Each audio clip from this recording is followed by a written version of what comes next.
The sky turned dark at noon. People in cities across the world looked up and gasped. Massive ships, each one bigger than a small town, blocked the sun. They hung in the air, silent and still.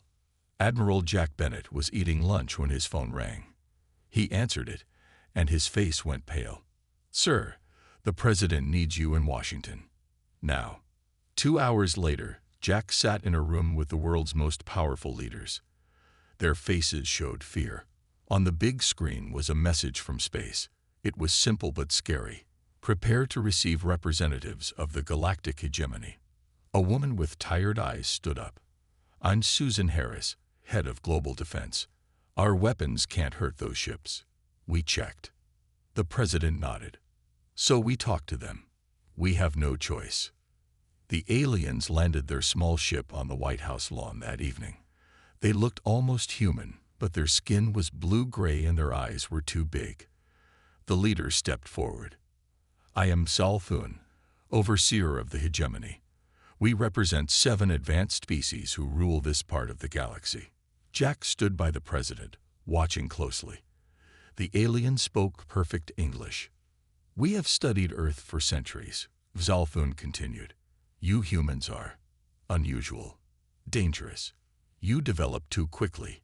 You fight too much. You are too unpredictable." The president tried to smile. "We come in peace. We wish to learn from you." The alien made a sound like laughter, but it wasn't friendly. "No. You will be supervised. The Hegemony Council has voted. Earth is now under our protection. This is not a request." Later, in the emergency meeting room, Jack pounded his fist on the table. "They want to take over. They're just using nice words for it." "What choice do we have?" asked someone. A new voice spoke up. "Maybe we have one chance." Everyone turned. A woman with curly black hair and glasses stood by the door. The president waved her in. "This is Dr. Samantha Reeves. She leads our quantum physics program." Sam put her tablet on the table. It showed strange patterns and numbers. 3 days ago, we made a breakthrough at the Colorado facility. We discovered something about human brains that might be unique, something the aliens might not have. Jack leaned forward. "A weapon?" Sam shook her head. "Not exactly, but it could be more powerful than any bomb." She touched her tablet, and a 3D image appeared over the table. It showed brainwaves and strange connections. Humans can do something special. We can truly understand how others think and feel, even when they're very different from us. It's called adaptive empathy. We evolved it from living with so many different animals on Earth. The president looked confused. "How does understanding feelings help against spaceships?" Sam smiled. "Because I found a way to enhance it and share it through quantum fields. If I'm right, we could know exactly what these aliens want, fear, and how they think. We could predict their every move." Jack's eyes widened. "You mean we could get inside their heads? Really understand them?" "Yes," Sam said. "And they won't see it coming because they don't have this ability themselves. They wouldn't even know to look for it." The room went quiet as everyone thought about this. "How long do you need?" the president finally asked. 2 weeks to finish the prototype. Maybe a month to deploy it fully." Jack stood up. "We need to buy time. I'll lead the talks with these hegemony people. We'll act scared, ask lots of questions, request time to prepare our people." The president nodded slowly. "Make it happen, both of you. Dr. Reeves, you have whatever resources you need." As they left the room, Jack looked at Sam. "Is this really possible?" She looked back with determination in her eyes. "It's already working in the lab. We just need to scale it up." Above them, the alien ships waited, their shadows covering the city. They thought they had all the power. They were wrong. The aliens set up their base in a large building in New York. They called it the Assessment Center. Each day, they asked to see different things about Earth. Our factories, our schools, our governments. They took notes and samples of everything. Lisa Harrington led the human team that worked with the aliens. She was smart and careful with her words. The aliens never saw her send secret messages back to Washington after each meeting. "They are checking our technology level," she reported. "They seem most interested in our computers and how we make decisions as a society." Zolthun, the blue-skinned alien leader, was always watching. His 4 eyes missed nothing. "Your species is young," he told Lissa one day. "Yet you have nuclear power, space travel, and global communication. This is not normal. Most species take twice as long to develop these things." Lisa smiled politely. "We are quick learners." "Too quick," Zolthun said. "It makes the council nervous." Deep underground in Colorado, Dr. Samantha Reeves hadn't slept in 3 days. Her lab was filled with humming machines and glowing screens. 20 scientists worked around her, all focused on Project Prometheus. "The quantum field is stable," reported Peter Collins, a young engineer with tired eyes. "But we still can't extend it beyond 50 feet. Sam rubbed her temples. "We need miles, not feet. The energy pattern keeps breaking down." Dr. Olivia Winters looked up from her computer. She studied how brains worked and was the team's expert on how people think. "Maybe we're trying too hard," she said. "The human brain doesn't force empathy. It lets it happen naturally, like water flowing downhill." Sam stopped and stared at her. "That's it. We're pushing the field instead of letting it seek connections on its own." They worked through the night, changing their approach. By morning, they had a new design. "Test subject ready," Peter called out. Sam nodded. They had volunteers who agreed to try the device. A man sat in a chair with small sensors on his head. "Activating now," Sam said, pressing a button. The man gasped. I can feel what you're feeling. All of you. It's not just words or faces. I really understand." The scientists looked at each other. It was working. "Range test," Sam ordered. They moved the sensors farther apart. 10 feet, 100 feet, 1,000 feet. The connection held. "We've done it," Sam whispered. "Now we need to make it work on the aliens." Meanwhile, Admiral Jack Bennett sat across from South One in a meeting room. Other aliens and humans sat around them. The mood was tense. "Your evaluation period is taking too long," Jack said, pretending to be impatient. "When will your council make a decision?" Zolthun's large eyes blinked slowly. "We must be thorough. The Korvesh faction of our council wants to simply take control of your planet immediately. I am giving you a chance to prove yourselves." Jack had to hide his reaction. This was new information about divisions in the alien leadership. He needed to tell Sam. "We appreciate your patience," he said carefully. That night, Jack met with Lisa, the president, and other leaders in a secure room that the aliens couldn't monitor. "Dr. Reeves reports a breakthrough," the president told them. "Project Prometheus works at the test facility, but we need more information about alien biology to make it work on them." Lisa nodded. "I'll find a way to get samples.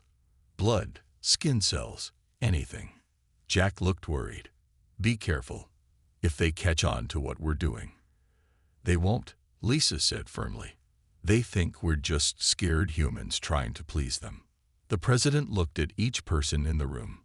1 week. That's all Dr. Reeves needs. Then we can deploy Prometheus." As they spoke, the alien ships still floated above Earth's cities. People tried to live normal lives under their shadow, but everyone felt the weight of the invasion hanging over them. And in space, more alien ships were arriving. Time was running out. The alien ship took Kevin Howard and Colonel Nancy Blackwell into space. It flew faster than anything humans had built. Through the window, Kevin saw Earth get smaller until it was just a blue dot. "Remember," Nancy whispered to him, "we're just observers. We can't speak at the council. But watch everything." Kevin nodded. He was a diplomat who spoke 4 languages, but none of them were alien. He touched the small pin on his suit. It looked like the American flag, but it was really a recorder and transmitter. After 2 days, they arrived at a huge space station. It was shaped like a wheel with 7 spokes. Each spoke belonged to one of the alien races in the hegemony. "Welcome to the Galactic Council Chamber," said Uxalfun. "You are the first humans to see it." The council room was enormous. 7 different alien species sat in raised seats around a central area. Kevin and Nancy were placed in small chairs at the back. They could watch but not participate. The tallest aliens were the Corvesh. They had red skin and 4 arms. Their leader, General Vexcor, spoke first. "The humans develop technology too quickly. They fight too many wars.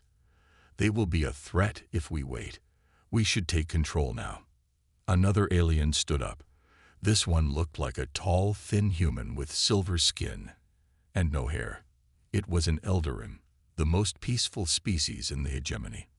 "We must be patient," the Eldarim said. "Humans show great creativity and adaptation. They could contribute much to the galaxy if guided properly." The debate continued for hours. Some aliens wanted to help Earth join the galactic community. Others wanted to control humans or limit their technology. The Corvesh even suggested removing all human leaders and replacing them with alien governors. Kevin and Nancy listened carefully. Their pins recorded everything and sent the information back to Earth in coded signals that looked like random energy pulses. Dr. Reeves needed this information to complete her work. During a break, Nancy whispered to Kevin, "Did you notice? They're afraid of us." Kevin nodded. "Not our weapons. They're afraid of how quickly we change and adapt. None of their species developed as fast as humans did." "That could be important," Nancy said. When the council resumed, a new alien spoke. This one was small and round with eyes that moved independently of each other. It was a Zolan, known for their scientific knowledge. "Our studies show humans have an unusual brain structure. They can imagine things that don't exist and understand perspectives not their own. This may explain their rapid development." Nancy quickly touched her pin, making sure this information was transmitted. This was exactly what Dr. Reeves needed to hear. The council argued for several more hours. Finally, Xalthun called for a vote. "We will give Earth 1 more week of assessment," he announced. "Then we will decide their status." Back on Earth, Dr. Reeves received the transmission from Kevin and Nancy's pins. She called her team together. "Listen to this," she said, playing the Zolan's comments about human brains. "They've noticed our empathic abilities, but don't understand their full potential." Sam turned to Dr. Winters. "Olivia, can you use this information to adjust the quantum field? We need to target these specific aliens." Olivia nodded. "I'll need samples from each species, but yes, I can make it work." "Good," Sam said, "because we're almost out of time." In another room, Admiral Bennett reviewed the council recordings with the president. "The Corvesh are pushing for immediate action," Jack said. "If they win the vote, their ships will attack within days." The president looked grim. "Then we need to deploy Prometheus now, ready or not." Jack nodded. "I'll give the order. God help us all." Outside, people looked up at the alien ships with growing fear.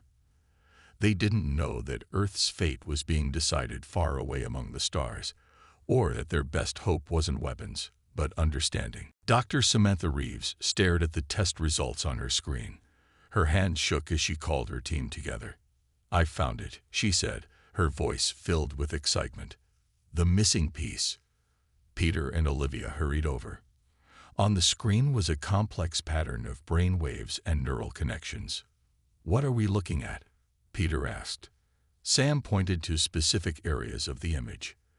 "This is a human brain thinking about how another person feels. And this," she swiped to a new image, "is the alien brain sample we got from the Eldarim." Olivia leaned closer. "They're different." "Completely different," Sam agreed.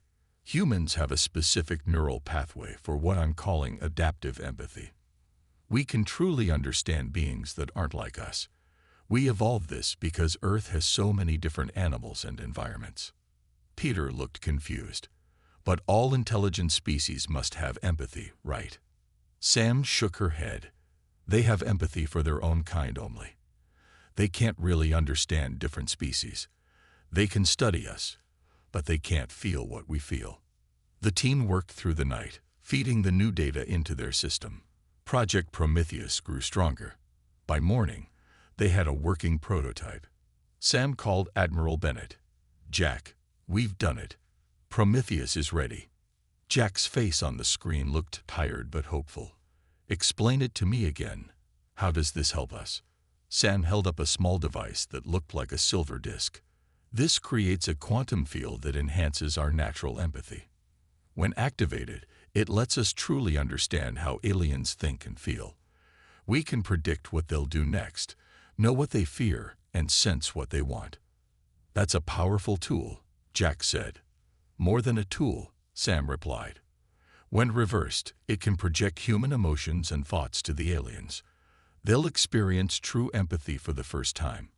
It will change everything." At the White House, Jack presented the plan to the president and other leaders. "Dr. Reeves has done it," he announced. "We have a way to understand the aliens better than they understand themselves." Lisa Harrington asked, "How do we use it against their ships?" Jack smiled. "We don't attack their ships. We deploy hundreds of small pods containing Prometheus devices. They'll attach to the alien vessels and create a network of understanding." The president looked doubtful. "Understanding won't stop their weapons." "It might," Jack insisted. "If we know exactly what they fear and desire, we can negotiate better than anyone in history. And if they suddenly feel what we feel, our fear, our determination, our hope, it could change their minds completely." The president finally nodded. "Do it." That night, Earth launched the Prometheus network. Small, undetectable pods shot up from hidden bases around the world. They attached to the alien ships silently. Inside the Colorado facility, Sam activated the system. Screens lit up around her, showing alien thoughts and feelings. "It's working," she whispered. "I can sense them." She felt the Corvesh's aggression and fear of human unpredictability. She understood the Eldarim's hope for peaceful cooperation. She sensed Salthmun's conflict between duty and growing respect for humans. "Send me everything," Jack ordered from his command center. Armed with this knowledge, Earth prepared its response. When Salthun sent his final message demanding Earth's decision, he received something unexpected. Jack replied in perfect hegemony language, using phrases and concepts only a native speaker would know. He referenced ancient hegemony poetry and traditions that no human should have known about. On his ship, Zalthun stared at the message in shock. "How is this possible?" he asked his officers. None had an answer. As confusion spread through the alien fleet, Sam prepared Phase 2 of Prometheus, the empathy cascade that would change everything. Lieutenant Ryan Foster floated silently near the hull of the alien flagship. His special suit made him invisible to their sensors. 3 other soldiers floated nearby, each carrying a backpack with Prometheus devices. "Remember, no weapons," Ryan whispered through his radio. "We place the devices and leave. No one should know we were here." They found an airlock and attached a small tool that opened it without triggering alarms. Once inside, they split up. Ryan headed for the ship's central computer room. The alien corridors were huge and strange. Ryan had to hide several times as blue-skinned aliens walked past. Thanks to the early Prometheus data, he knew their patrol schedules and blind spots. Meanwhile, similar teams were boarding other ships in the alien fleet. Hundreds of Prometheus devices were being planted on all 7 species vessels. Ryan reached the central computer room and quickly placed his main device behind a panel where it wouldn't be found. He turned it on and whispered, "Central node active." Back on Earth, Sam saw new data flooding her screens. "We're connected to their flagship," she told Jack and the president. "I can access their communication systems, their plans, everything." The president leaned forward. "What are they planning?" Sam looked grim. "The Corvesh have convinced 3 other species to vote for taking control of Earth. They plan to remove all human governments and put their own leaders in charge. They're preparing to announce this tomorrow. Then we move now, said Jack. Start the empathy cascade. Sam pressed a sequence of buttons. All across the alien fleet, the hidden Prometheus devices activated at once. They created a field that projected human emotions and thoughts directly into alien minds. On the flagship, Xalthun suddenly gasped and grabbed his head. For the first time, he felt true human emotions, their fear of being controlled, their love of freedom, their hope for peaceful cooperation. It overwhelmed him. What is happening? He demanded. His officers were experiencing the same thing. At the same time, humans were receiving alien emotions and thoughts. It was a two-way connection, a bridge between species that had never existed before. Lisa Harrington sat in the negotiation room in New York. When the aliens entered, she spoke in perfect Corvesh language. General Vex Corps, your people fear us because we remind you of the Shateri rebellion 300 years ago. But we are not the Shateri. We wish to join the galaxy as partners, not conquerors. The red-skinned general stepped back in shock. How do you know of the Shatari? That information is forbidden to non-hegemony species. Lisa smiled. We know many things now.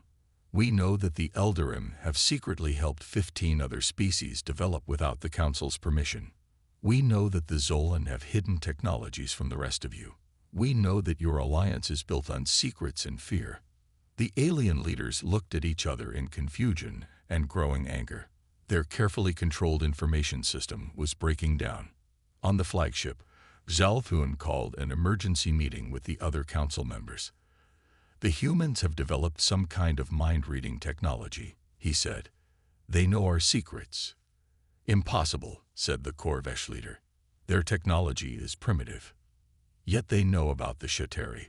Xalthun replied. They know about the hidden Eldarim projects. As the aliens argued, Ryan and his team silently left the ships and returned to Earth.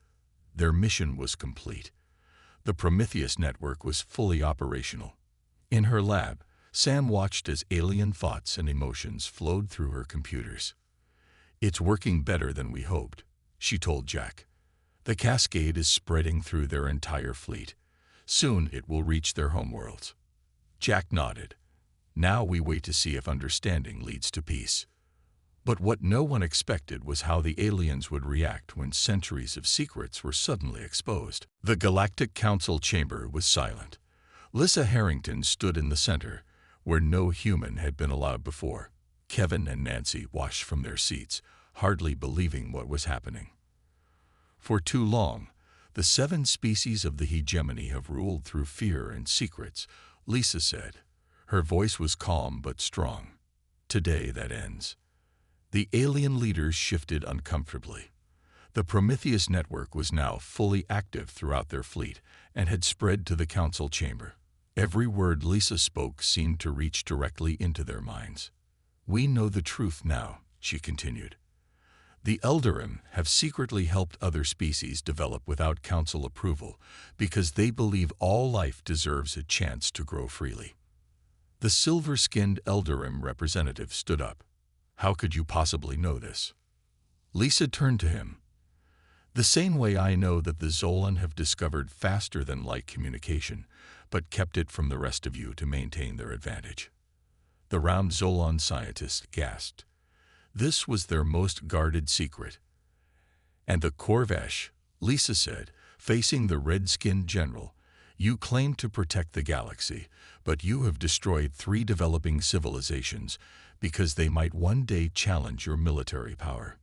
General Vex Corps pounded his 4 fists on the table. These are lies. No, Lisa said simply. They are truths you have hidden from each other. Humans have one ability you all lack. We can truly understand minds different from our own. We call it empathy. We found a way to share it with you. Back on Earth, Sam watched the council meeting through the Prometheus network. She could feel the aliens' emotions, shock, fear, anger, and confusion. It's working, she told Jack. Their secrets are being exposed. The hegemony can't function when everyone knows the truth. Jack nodded. But will this lead to peace or more conflict? On one of the alien battleships, two crew members from different species began arguing. Their hidden feelings about each other, suppressed for years, were now in the open. Similar scenes played out across the fleet as the Prometheus effect spread. In the council chamber, the 7 species turned on each other. "You destroyed the Shateri," the Eldarim leader demanded of the Corvesh. "They were a peaceful species, and you violated council law by interfering with developing worlds." The Corvesh shouted back. The council meeting dissolved into chaos. Kevin and Nancy quietly left the chamber and made their way to the ship that would take them back to Earth. "Is this what we wanted?" Nancy asked. Kevin looked troubled. "I don't know. We wanted freedom, not to destroy their whole system." When they returned to Earth, they found Admiral Bennett and Dr. Reeves in an emergency meeting. "The hegemony is falling apart," Jack explained. 3 subjugated species have already declared independence. The Corvesh are threatening to use their weapons. Sam looked worried. "We created a bridge of understanding, but understanding doesn't always lead to agreement. We've triggered a galactic crisis." The president turned to her. "Can you shut down Prometheus?" "I'm not sure we should," Sam replied. "Yes, there's conflict, but for the first time, these species are seeing each other clearly. Maybe they need to face the truth before they can build something better." Jack stepped forward. "There's something else. 2 alien factions have contacted us separately, asking for human help. They say we understand both sides better than they understand each other." The president looked surprised. "They want us as mediators. We're the least advanced species involved." "But we have something they don't," Sam said. "True empathy. The ability to see from multiple perspectives. It might be our greatest strength." As they spoke, more messages arrived from space. The hegemony was changing forever, and humanity was now at the center of that change. The next 3 days were the most dangerous in human history. As the Galactic Council fell apart, some alien ships left Earth's orbit. Others stayed, unsure what to do. Admiral Jack Bennett worked day and night in the crisis center. Maps showed alien ships moving around Earth and throughout the solar system. "The Corvesh battle group is powering up weapons," an officer reported. "They're threatening to attack the Eldarim ships." Jack nodded grimly. "Keep Prometheus active on both fleets. We need to know their intentions." On the main screen, a Corvesh cruiser fired on an Eldarim ship. The battle had begun. Sam rushed into the room. "Jack, something unexpected is happening with Prometheus. The network is growing by itself." "What do you mean?" Jack asked. "The quantum field is expanding beyond our control. It's connecting more minds, creating deeper understanding. Some aliens are starting to use it to connect with each other directly." Jack looked concerned. "Is that dangerous?" "I don't know," Sam admitted. "But I think it's what we wanted all along. True understanding between species." Colonel Nancy Blackwell returned from her mission to the Hegemony Station. She brought news. 4 previously unknown species have contacted Earth, she told the president. They were hidden client races of the Hegemony, treated almost like slaves. "They want our help." The president looked overwhelmed. "How can we help them? We barely understand what's happening ourselves." Peter Collins stepped forward with a solution. "We've modified the Prometheus devices to protect civilian populations on both sides. They create safe zones where weapons don't work." "Deploy them immediately," the president ordered. As battles raged in space between alien factions, Earth became a sanctuary. Ships from different species, mostly civilians and those seeking peace, gathered in Earth orbit under the protection of the Prometheus field. Zalthun's flagship approached Earth alone. It sent a simple message: "We request to speak with Dr. Samantha Reeves." In a secure room, Sam met with Zalthun. The alien looked tired. "Your Prometheus device has destroyed the hegemony," he said without anger. "Truth destroyed the hegemony," Sam corrected him. "Your alliance was built on lies and control." Zalthun was quiet for a moment. "Perhaps. But now chaos rules. Was that your goal? No, Sam said. Our goal was freedom and understanding. The chaos is just the first stage. Something better can follow. She showed Solfun data from the Prometheus network. Look, already some species are forming new alliances based on shared values, not power. 3 former enemies are working together to rescue civilians from battle zones. Zolfun studied the information. This is unexpected. That's what happens with true empathy, Sam explained. When you really understand others, you can find common ground even with former enemies. In space, the fighting began to slow. More ships came to Earth, seeking the protection of the Prometheus field. Admiral Bennett organized human ships to help rescue aliens from damaged vessels. In Washington, Kevin Howard drafted a new proposal, a galactic cooperation initiative to replace the hegemony. Instead of rule by the 7 strongest species, all worlds would have an equal voice. Will they accept this? The president asked. Some already have, Kevin replied. The Eldarim were the first to agree. Even some Corvesh captains have broken from their leadership to join us. Lisa Harrington prepared to present the proposal to the gathered alien representatives. Before she left, Jack stopped her. We've changed the galaxy forever, he said. Are we ready for what comes next? Lisa smiled. No one is. But humans are good at adapting. That's our strength. Outside, people watched the sky where alien ships now moved peacefully. The fear was fading, replaced by curiosity and hope. Earth was no longer just another world to be controlled. It was becoming the center of something new. 6 months passed. Earth had changed. Alien technology now helped clean the air and water. New medicines cured diseases that once seemed hopeless. Schools taught children about the 32 known intelligent species in the galaxy. The old United Nations building in New York had a new name, the Galactic Cooperation Center. Today, it was hosting the first official meeting of the new Interstellar Alliance. Lisa Harrington stood at the front of the Grand Hall. As Earth's ambassador to the stars, she led the talks. Around her sat representatives from all 32 species, including the original 7 from the hegemony. 6 months ago, we were enemies, Lisa began. Today, we gather as partners in the greatest peaceful transition our galaxy has ever known. The aliens used small devices to translate her words, but many no longer needed them. The Prometheus Protocol, as it was now called, had created lasting connections between species. Zalthun, now representing only his own people, and not the old council, nodded respectfully at Lisa. Their relationship had changed from captor and captive to cautious allies. The human gift of adaptive empathy has spread throughout our worlds, he said. For the first time, we truly understand each other. In orbit above Earth, Admiral Jack Bennett commanded humanity's first true starship. Built with shared alien technology, it was named Unity.